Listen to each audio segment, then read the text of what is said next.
AMuzunguInKyamulibwa. Chapter 1. Jack could smell the problem before he saw it. The pungent scent of dust, sweat, and something that could only be described as the essence of rural adventure assaulted his senses as the boda boda, a motorcycle taxi, bounced and rattled along the dirt road. He squinted into the horizon, where the deep green hills of Masaka seemed to roll into infinity, blending with the orange of the late afternoon sky.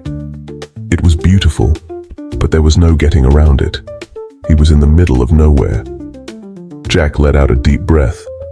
Kyamulibwa, he thought, you better be worth it. His friends had thought he was insane. Uganda, they'd said, eyebrows raised, as if he'd announced he was moving to Mars. But Jack, ever the ambitious travel writer, needed something different, something raw, real, and untamed. And his editor had a wicked sense of humor when she assigned Jack the task of writing a series on authentic African experiences. Go to Kyamulibwa, his editor had insisted, scrolling through Google Maps like she was picking a random point in space. It's off the beaten path. Way off. You'll be the only Muzungu there. And she wasn't kidding. Jack hadn't seen a single white face since stepping off the taxi hours ago. He was, as the boda driver had helpfully pointed out upon first meeting him, the walking Wi-Fi signal. The boda skidded to a halt in front of a cluster of huts and a small trading center. Jack dismounted awkwardly, nearly falling off as he grappled with his large, dust-covered backpack. The driver, unbothered, turned and gave him a grin that was equal parts pity and amusement. Welcome to Kyamulibwa, Muzungu. Here, don't ask for Uber, he said. Jack gave him a weak smile, still unsure how to respond to that. As he fumbled through his wallet for payment, the locals, mostly kids, started to gather, forming a semicircle around him.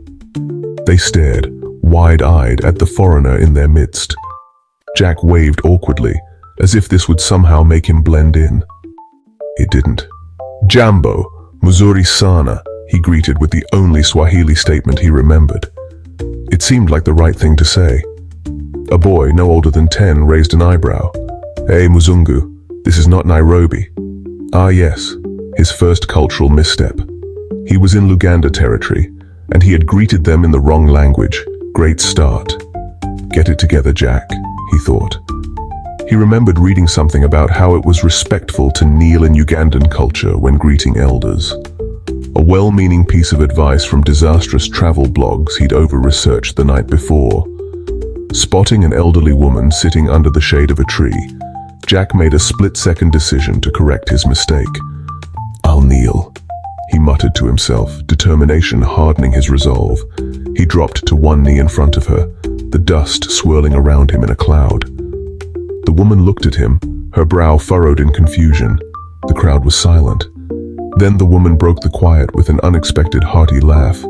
Muzungu, what is this? Are you proposing to me? The children erupted into fits of laughter.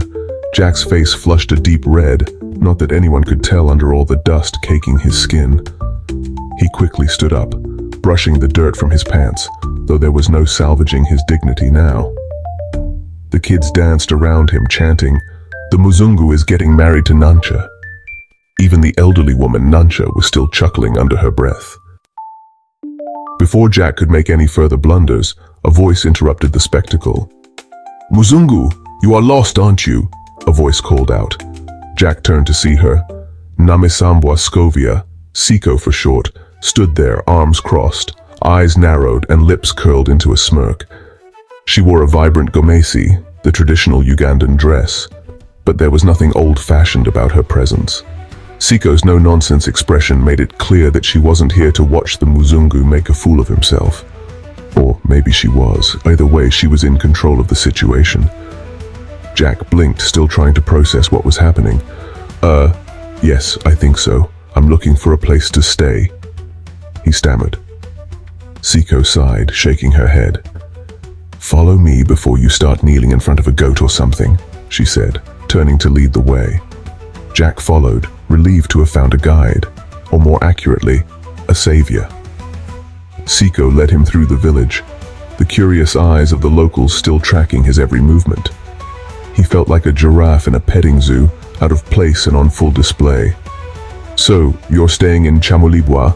Siko asked, glancing over her shoulder as they walked. "What's a Muzungu like you doing here?" "I'm a travel writer," Jack explained, still trying to catch his breath after the embarrassing episode. "I'm here to write about, the authentic experience." Siko stopped and turned to him, raising an eyebrow. "Authentic experience? You, in Kyamulibwa?" She snorted, then burst into laughter. "Oh, this is going to be good," Jack groaned internally. "Look, I just want to learn about the culture, experience the real Uganda." "The real Uganda?" Sko repeated, still chuckling. "Let me guess. You think you'll see lions walking through the village, right? Maybe do some dancing around a fire?" Jack shifted awkwardly, trying to avoid her gaze. "I mean, not exactly." Siko shook her head, still amused. "Okay, Muzungu, I'll help you. But trust me, this is not the Uganda you see in brochures." They arrived at a small guest house, barely a step up from a shack, where Jack would be staying. It was modest, with a thatched roof and walls made of mud bricks, but it was clean and had a bed. At least it wasn't the ground. "You'll stay here," Siko said, gesturing toward the room, "and try not to kneel for anyone else." Jack sighed, dropping his backpack on the floor. "Thanks, Siko. I really appreciate it." She waved him off, her smirk still firmly in place. "You're welcome, but don't think I'm doing this for free. I expect some entertainment. Watching you survive Kyamulibwa is going to be better than TV." As Siko left him to settle in, Jack collapsed onto the bed, staring up at the ceiling. This was only day one, and he already felt like a walking disaster. But somewhere beneath the layers of dust, embarrassment, and cultural faux pas, Jack could feel the stirrings of something else. A strange excitement. Maybe, just maybe, Kyamulibwa had more to offer than he first realized. He smiled to himself as he drifted off to sleep, wondering what other misadventures awaited him in this strange, beautiful village. After all, he had a whole month ahead of him. What could possibly go wrong?